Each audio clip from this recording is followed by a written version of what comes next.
Today we will shift our discussion to magnetostatics, and before we can go in any depth into magnetostatics, we have to discuss the source of magnetic fields. And the source of a magnetic field turns out to be current. So whenever there's a flow of charge, let's say there's a charge that's moving, right? That it was discovered that any moving charges tend to generate magnetic fields in a certain manner that we will discuss. Right? So this is like a moving electron, let's say.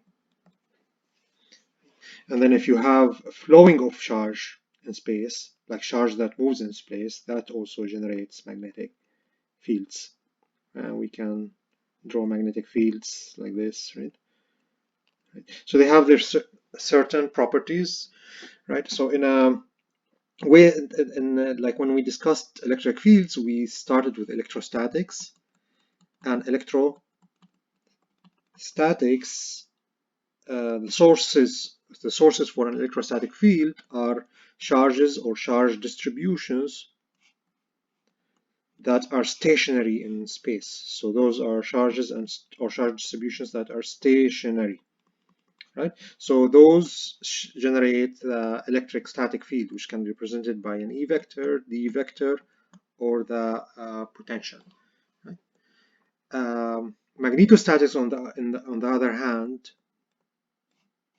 so the magnetostatic field, meaning the magnetic field that does not change with time, a steady magnetic field. So an electrostatic field is a electric field that does not change with time. It's a steady field. Right, and it's generated by stationary charges or charge distributions. In a similar manner, magnetostatic fields have to be generated by something. Magnetic fields that don't move and don't change with time have to be generated by something, and that's something that they need to have a source, and that source that they have is the steady movement of charges. So if we have a bunch of charges that move in a steady manner, right, the steady movement of charge, by the way, is called current. Kind of like steady movement of water is called a water current, for example. So an electrical current is a steady movement of charge. If we have a steady movement of charge, that is what generates a steady, constant, static magnetic field. Right? So it is so there are those two kinds of fields: electrical, right? So this is, let me draw this table. So electric field. So I'm talking about static, right? And then static magnetic field. Right, so those are the fields, and then we have here the sources for the fields, right? So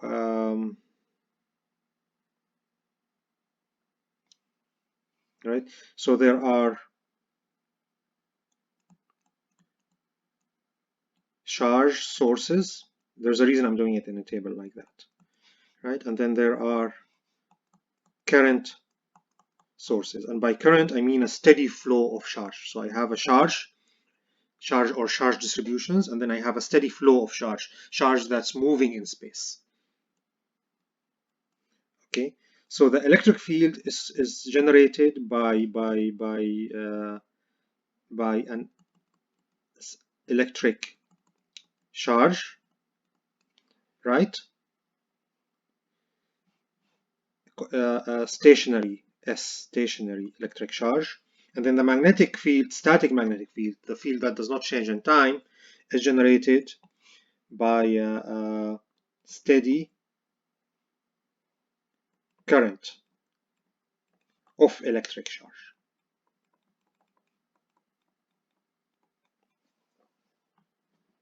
right? So that's interesting. So you see that that there are two kinds of fields in electromagnetism: electric and magnetic. The static electric field is generated by stationary electric charges, and the static magnetic field is generated by stationary currents of electric charges, right? Meaning steady flow or movement of electric charges. The theory allows for there to exist, like the static magnetic charge, the mathematics of the theory allows us to assume that there are stationary magnetic charges, also called magnetic monopoles. Similar to having a Q charge, we could have an QE electric charge. We could have a QM magnetic charge, a charge that is the source for a magnetic field, right? So the theory, the mathematics of the theory at least, allows us to imagine that there are stationary magnetic charges, so-called magnetic monopoles,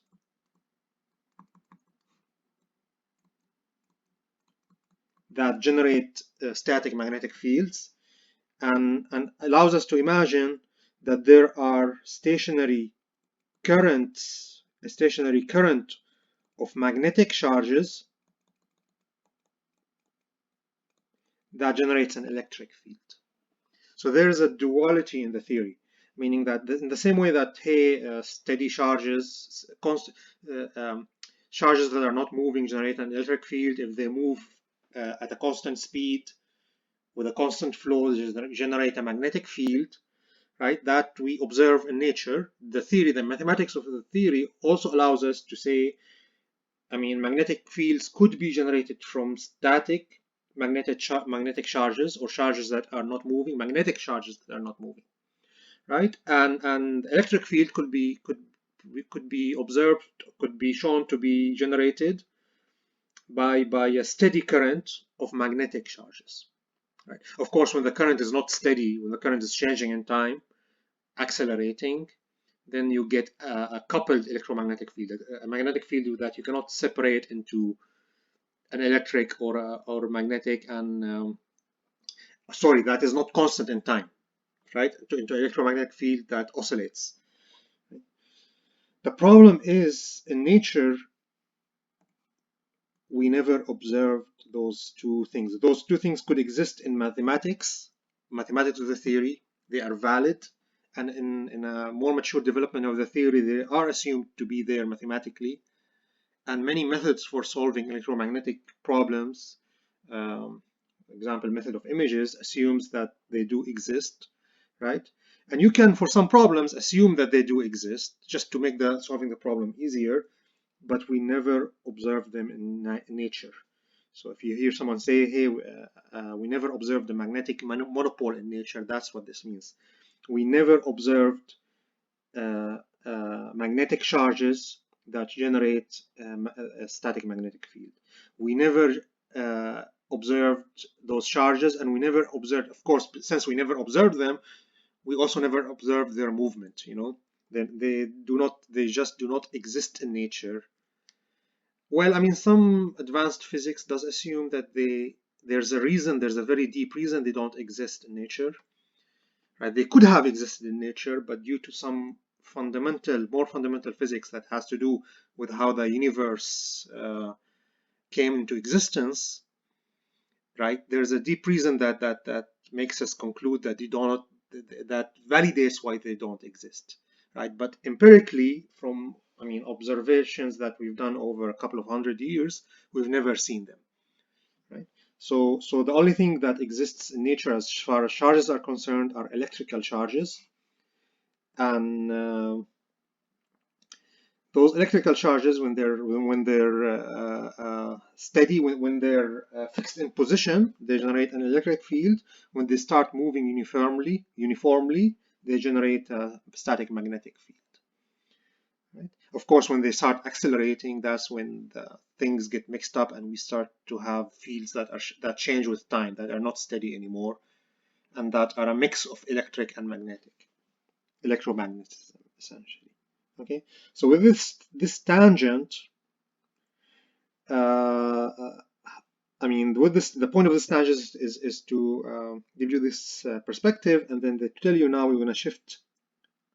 We want to shift from electrostatic fields to magnetostatic fields. And to study electromagnetostatic fields properly, we need to understand what is the source of a magnetostatic field. It's a little bit more involved than electrostatic fields, because now we cannot start with just magnetic charges, because those don't exist. So we have to start with the other source, the only source that exists in nature for magnetic fields, which is steady current of electric charges. Okay, so we have to talk about the current. What do we mean by current? And there are two kinds of currents. There is the what's called convection currents, and then there are what's called conduction currents, right? And in circuits and most applications, we will involve mostly conduction currents. Convection currents do exist, but they do not. The key difference between those two kinds of currents is that the conduction currents obey Ohm's law, a foundational law in circuit theory, while convection currents do not. Well, they might under certain conditions, but in general they do not. Okay, so okay, but conceptually, what's the difference? What's a convection current? Well, convection current is really a current that arises due to any movement of any general movement of charges. Right? It doesn't have to be due to an electric field. So we could have a bunch of dust particles.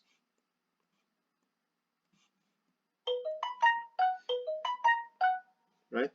So we could have a bunch of dust particles, and so those are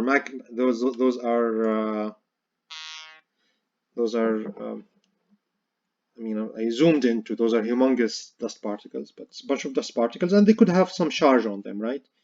Q plus, minus 2Q, plus 3Q. They could be charged particles of dust, right? 5Q, whatever. And then the wind blows, and then they start moving in this direction. That causes a current, right? So that causes a current, but this is a convection current. It's not because there's an electric field that acted on the charges that caused them to move. This is a kind of current that is just due to some external physical source that just caused those charges to move. It's like if I get a charged sphere, conductor sphere, and I charge it with some charge Q, and then I hold it with rubber gloves, and then I start moving it around. That movement of charge is a current, right? This is charge that's moving, but it's not the source of the movement is not an electric field per se. It's not. It's just some external physical entity, me, that's moving the charges. Similar if you have a plasma, like you could have a plasma, charged gas, and right, and it could move due to, you could have a gas, and the gas is moving from a chamber. So the gas is compressed here, right, and it's moving towards a smaller pressure region. So this movement also causes an magnetic field, right? And this movement also manifests as a current. This movement is a current, right? But it's a convection current. It's not a conduction current. A conduction current is a special kind of current that tightly relates to the electrostatic field that is applied on a material, right, through Ohm's law. But in many ways, a convection current is a more general kind of current. It's just any movement of charges, regardless of the source of this movement, is considered a convection current.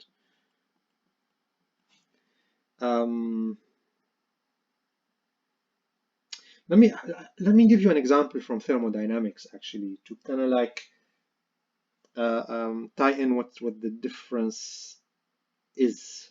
Okay, say you have two pieces of metal, right, at different temperatures. So this is metal 1 and this is metal 2. And this is at a higher temperature. What happens is that temperature is going to flow from the higher temperature to the lower temperature, right, through conduction. So this is conduction flow of heating. What if I have metal 1 and then metal 2, right, and then air between them? The molecules of air are gonna, get heated up, right? What if we have a fan here? So this is the external actor that moves the molecules of air. So this fan is moving the air, and it's causing the air closest to the hot metal is taking the heat from the hot metal, and then this external actor is moving the air up to the second metal, and it's absorbing the heat. So heat is being transferred from metal 1 to metal 2 through the air that is being stirred by this external actor, which is the fan. So this kind of transfer of energy is called convection, rather than direct conduction. So in a similar manner, when the charged objects are moved by some external force, either the wind or gravity, right, and right, we call this convection. Another example is a cloud. If I have a cloud of charged particles, right, so there could be charged particles in a cloud, right, charged water droplets, right. The air moves those water droplets around, nothing to do with any electric field acting on the droplets, and that causes a current. Right? So yeah, so this is an example of a convection current. How do we quantify those currents? Well, I mean, we quantify those currents by examining a certain volume. So in the material, so we have some gas or some space, right? A volume. Let's take a certain volume, make it cylindrical, certain volume of space. So it has a certain area, it has a certain length, and it has a certain volume. Okay, so and let's say this tends to have a certain number of charged particles. So n is number of charged particles per meter cubed. Right, that's what n is. N is a quantification of how densely populated with charged particles is a space. Right, so the amount of charge in this volume equals n. Q is the charge. Each particle has a charge of Q. Let's say, okay, Q is the charge of an individual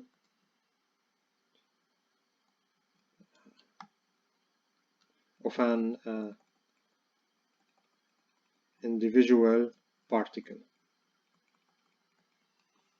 Okay. So in Q, delta V is the total charge in this space, right?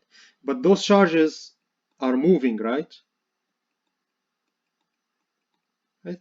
Those charges are moving. Let's say that's why I chose the cylinder, because the cylinder I oriented my cylinder to the direction of the movement of the charges. Let's say those charges are moving at a speed vz, right? What can we and let me use delta t to designate the time it takes a charged particle to enter the volume from the left and then reach the volume at the right. So it's the time required to traverse the volume.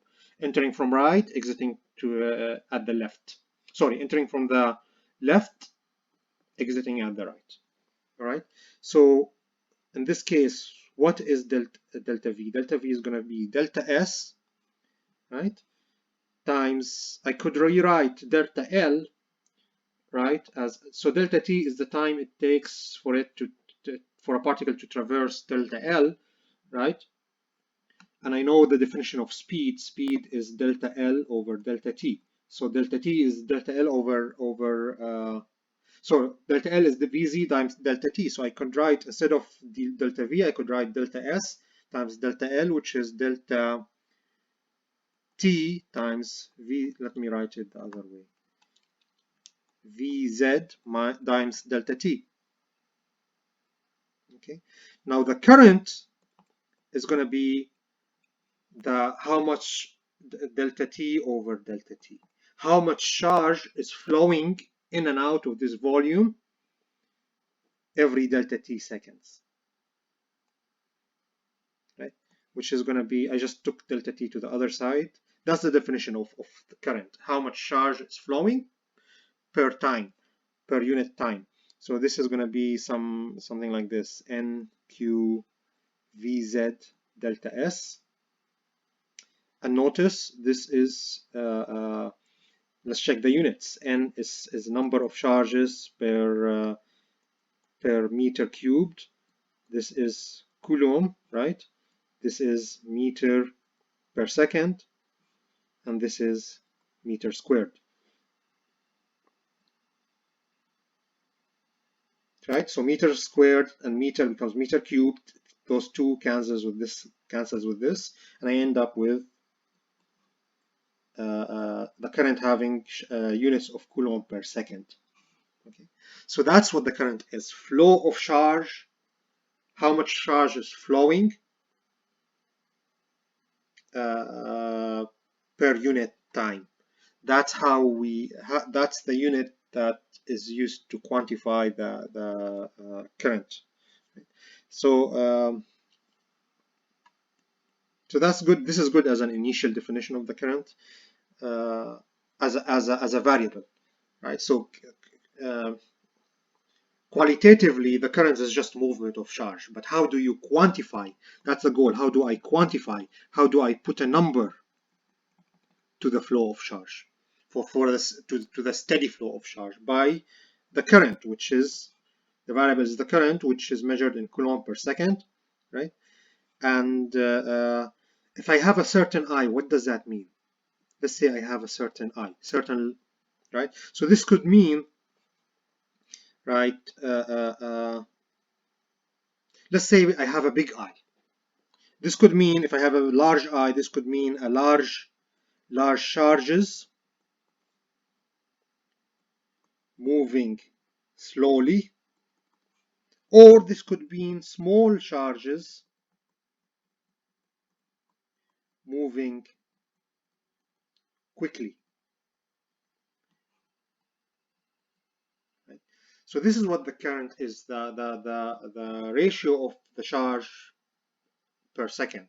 Meaning, if I have a situation where I have, like, let's say, a certain current flow, like in a medium, right? And then I have another situation where all the charges are traveling at a certain speed. Let's call it Vz, this direction. All the charges are moving at a certain speed, right? And each charge each charge has a value q. Let's say I have a situation where the charges are half. Each particle has half the charge, but each particle is traveling at double the speed. Then the current here is going to be equal to the current there. Current is like it's a quantity that describes charge flow. It does not care about this actual speed of the charges. If you have charges moving faster, that does not mean you necessarily get larger current. Right? It's the product of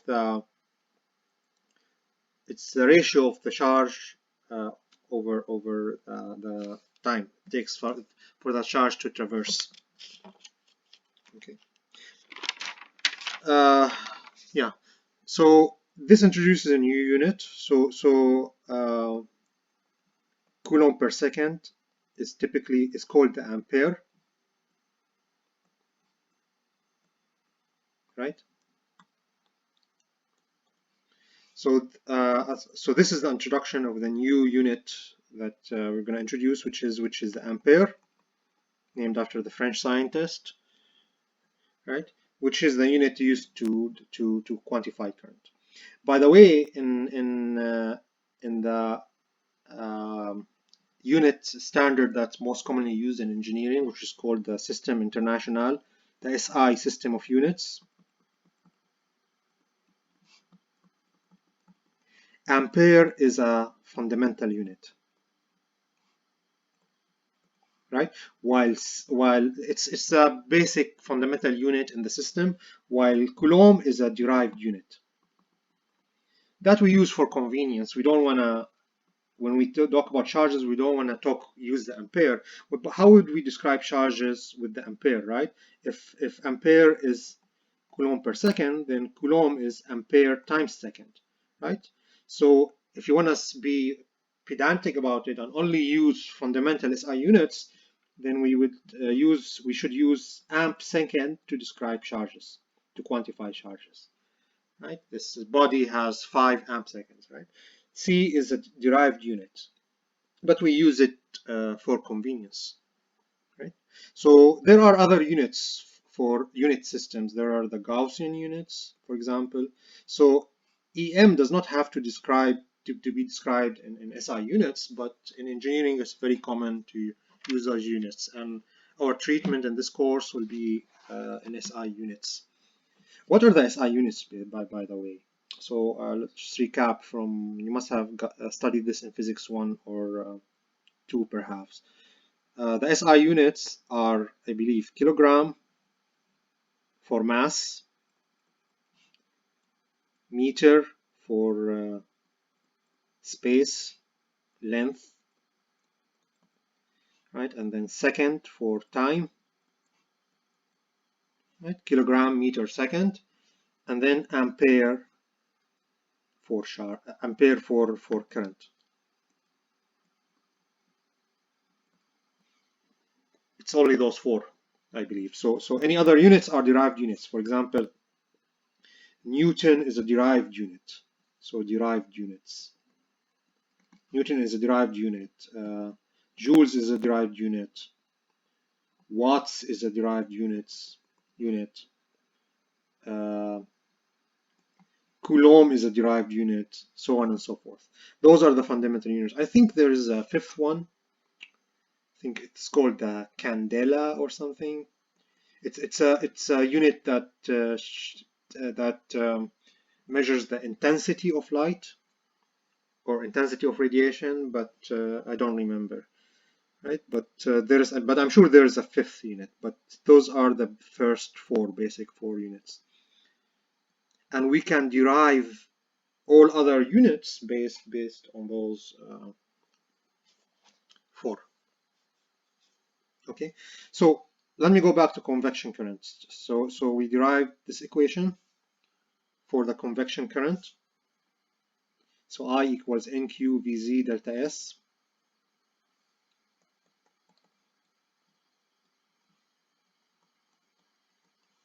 So this is the total current flowing, right? I could take the delta S to the other side, so I have I over delta S equals NQ VZ.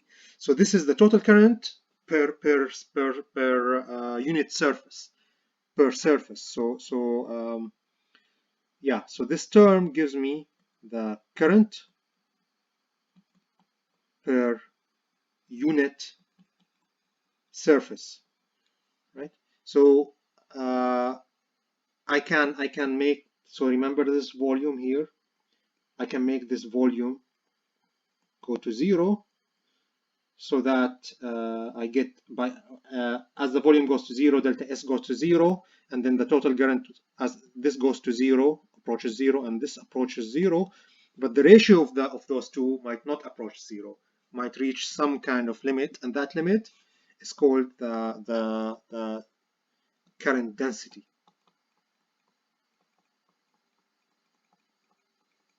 Right?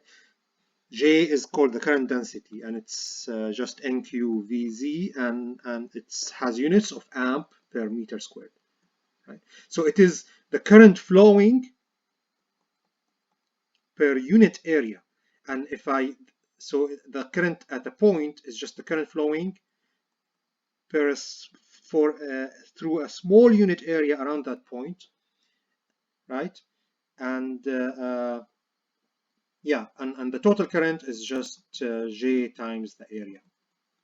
Right? So this is similar to flux and flux density. So we have flux density at a point, which is it represents like a flow around a small area, and then the total flux is just the flux density times the area. Clearly this is vectorial, by the way, because at a certain point, if I have a small area where I'm finding the current density, this area has an orientation, right? It's pointed towards a certain direction. The current is always flowing in a certain direction. So that tells me that J in general has to be a vector. Where does the vectorial aspect come from? It comes from the movement in space of the particle. The speed of the particles has a direction. Okay. So this is called current density. Right? I could write it differently as rho v, let's say, certain charge distribution. Right? I could take n times q in a certain infinitesimal volume to be rho v times v, the speed of the charge, how the charge is moving, amp per meter squared. So this gives me the current density. So this is current density. So if I'm in a space and I have a certain current density, J, right? So at every point there's a directed vector that represents the flow through an infinitesimal area around that point in a certain direction, right? So this gives me the current density amp per meter squared. If I want to find total amp flowing across a surface, so this is like a surface, I need to just multiply this current density with the surface, right? But what if the current density is not uniform, right? Or the surface is not a flat surface, whatever it is, I mean, I need to do now integration. So the total current is going to be the surface integral of J dot ds. Right? So this makes sense. This is amp per meter squared. I integrate it over a surface, I get amps. So the total here is amps. So this makes sense that this is a current density that I integrate over surface to get the total flow of current. If there's no surface, if there's a point, then there's no flow across the point. You need a surface to get a flow, right?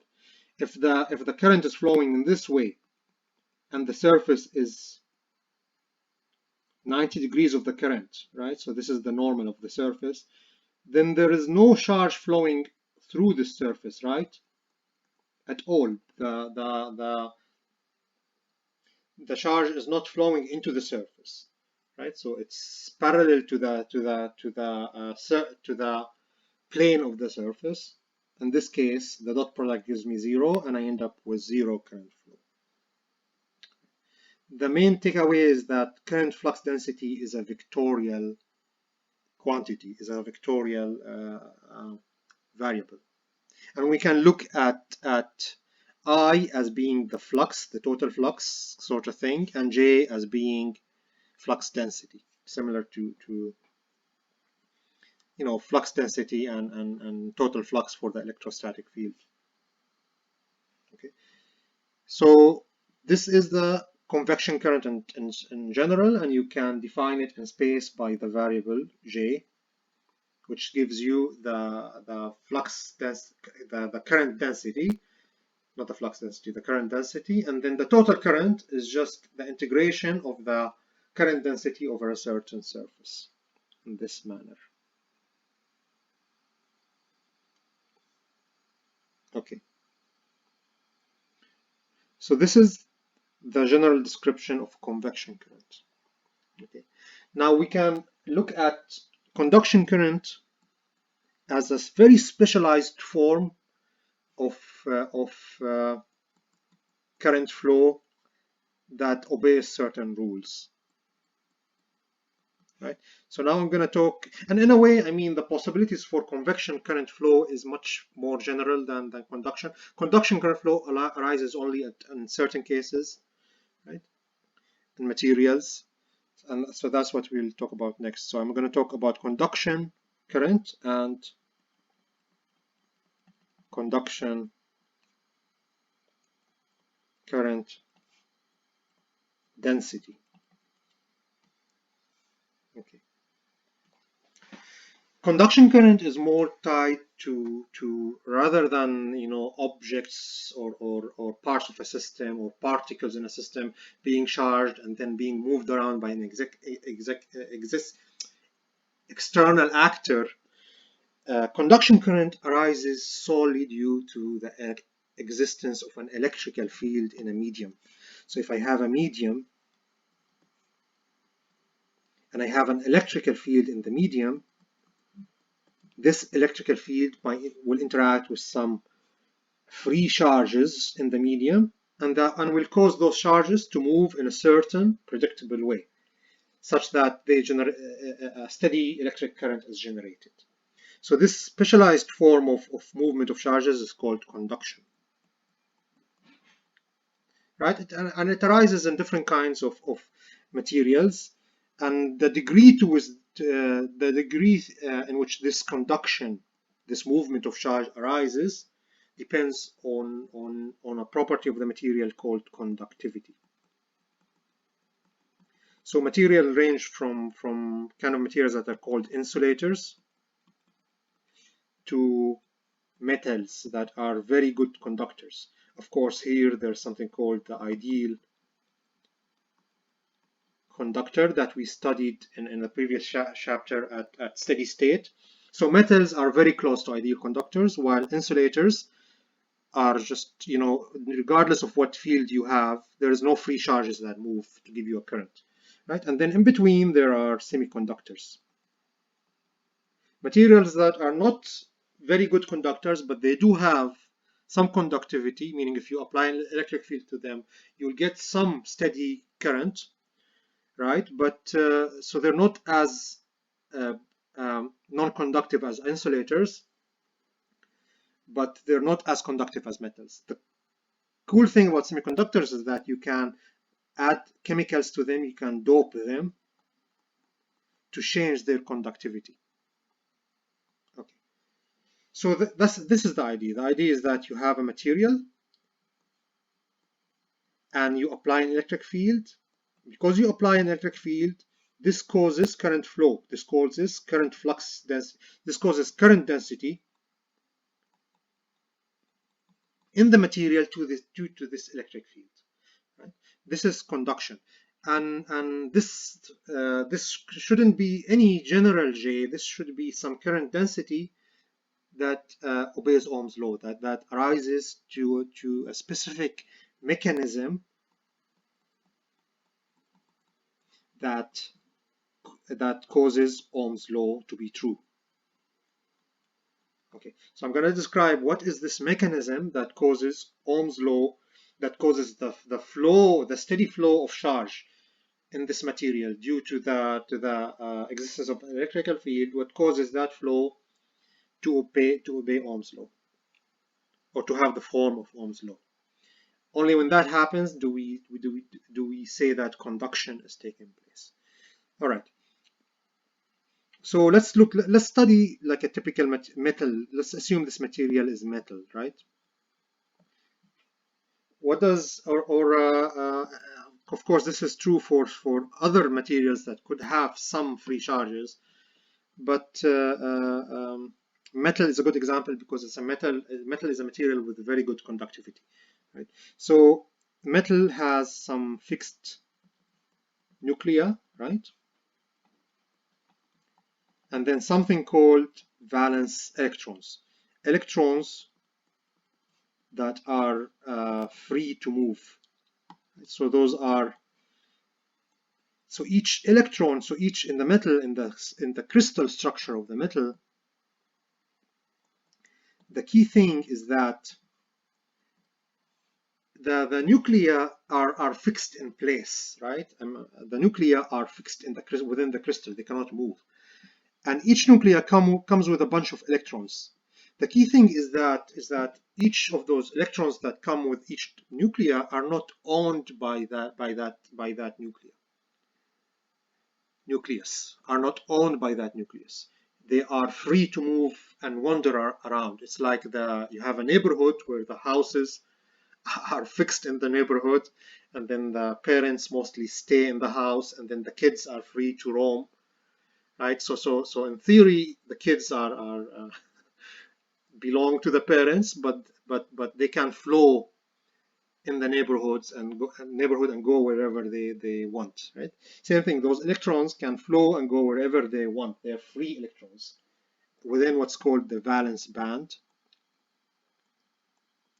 And then when an electric field shows up, the electric field causes those electrons to move, to flow, and that causes the current in the material. All right. So what happens? Let's say let's zoom in. Let's say I'm a sole electron, right? Then I have the crystal structure around me. It doesn't have to be a uniform structure, right? And then I have an electric field acting on me. So this is the electron has a charge Q, let's say, right? And then I have an electric field acting on me. The electron is going to feel a force, right? The force is going to be FQE. Okay. Now the electron has a mass, ME, right? This is a classical treatment, by the way, which is good enough in this case, right? So the electron has a mass. So what will happen is that due to this force, the electron is gonna start accelerating. What happens if you have any massive object and you apply a force on it? It's gonna start to accelerate. So the speed is gonna keep increasing. So it's gonna have some acceleration, AE. So speed is gonna keep increasing and constantly increasing. If there was no obstacles that might cause the electron to hit something and lose energy, it will keep increasing until until it shoots out of the metal, right? But what happens in reality is that there's a crystal structure, and the crystal structure has atoms and molecules that are vibrating. So everything is vibrating due to heat, right? And the crystal structure is not exactly uniform. So what happens? This is going to accelerate until it hits an obstacle, and it's going to lose all its energy, right? So if I plot, and then it's going to continue. The field still exists, right? So it's going to continue accelerating again, right? Until it hits another obstacle, then it loses energy, and then it continues accelerating again. If I zoom in on a single electron, so this is a single electron with charge Q, and I observe its velocity versus time, I'll see it starting at 0, accelerating, hitting an obstacle, losing all its energy. So it will hit the nucleus or part of the crystal of the material, and then it's going to lose all of energy, cause that part of the crystal to wiggle more.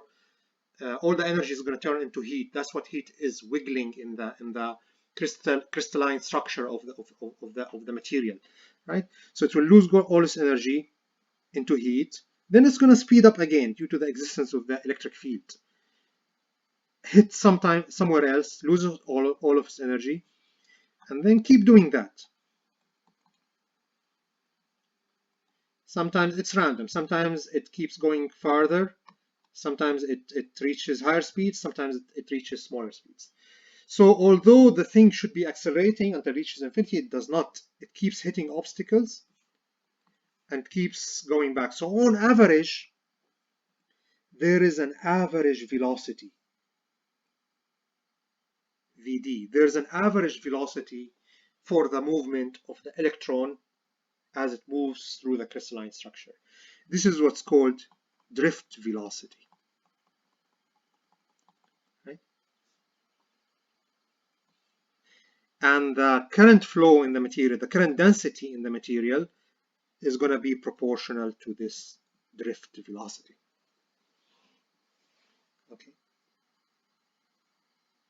That's why you get steady in those special kinds of materials that have conductivity property. You have a steady current if you apply steady electric field, because ultimately although each molecule is accelerating, losing its energy, accelerating, losing its energy, on average, there's a steady flow, average flow, right?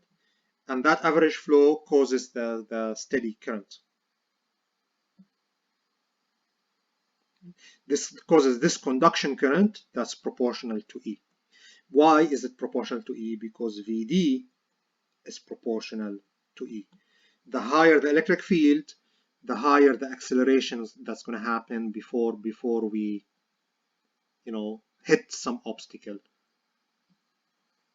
So this is like I'm drawing something with a higher E. So with a higher E, I'll get a higher drift velocity. Okay, so it is this mechanism that causes the Ohm's law to arise. Because see, there are two things happening. The electric field is giving the electrons energy, which causes them to, on average, flow at a steady rate, causing a steady current. That's the one mechanism that Ohm's law predicts that's happening. The other mechanism is that there is constant loss of energy in the medium. Constant heat that's being transferred to the medium due to those electrons constantly being interrupted, right? This constant heat or energy being lost in the medium is another aspect of Ohm's law. We say the material is ohmic, meaning the material has energy loss in it. A resistor loses energy, right? It heats up when a current flows in it. Heat loss or heat energy loss is a fundamental part of the ohmic relationship, right? So, and here is Ohm's law. I'm going to write it down. So we said J is proportional to drift velocity, which is proportional to the electric field. Higher electric field gives me higher drift velocity. That means J is directly proportional to the electric field. Higher electric field gives me higher J. Right? I quantify that by a linear constant. So if this proportionality is linear, and for a lot of materials it is, then we get Ohm's law. J equals sigma E, right? And this is called, this constant here, this parameter is called the conductivity of the material, right? So, and this is Ohm's law. You're familiar with Ohm's law from the circuit perspective. Right here, I'm presenting it from the field's perspective, but it's the same thing. Actually, the circuits form of Ohm's law, which is I think V equals IR. Yeah, of course I know Ohm's law. Hope I never forget Ohm's law. Okay, so the circuit form of Ohm's law is actually derived from the field form of Ohm's law. It is a consequence of the. Right? This is more general. This is a lumped equation. This is a field equation. J is distributed over space. E is distributed over space. Okay, this is Ohm's law, we said, right? What are the units of the conductivity? The units of the conductivity, well, they are the units of J over the units of E. The units of J are amps per meter squared. It's the current density. E is volt per meter.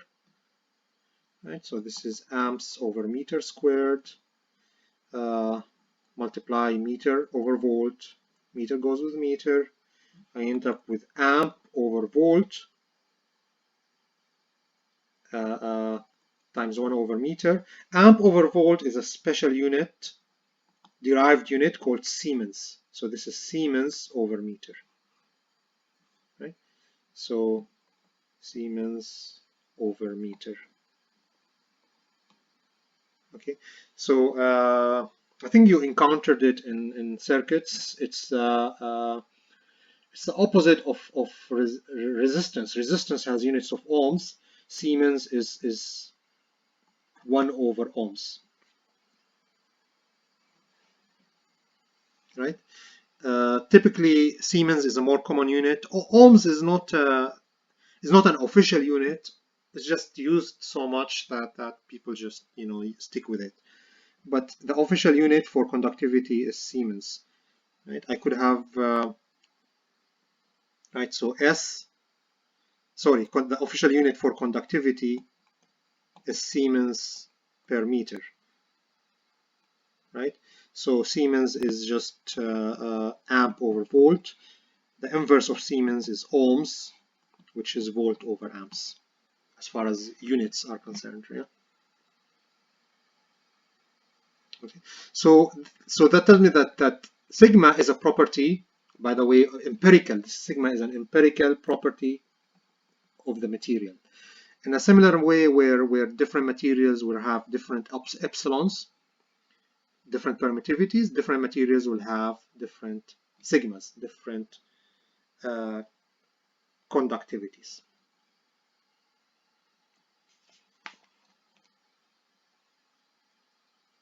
All right, so we're going to continue this discussion in the next lecture, but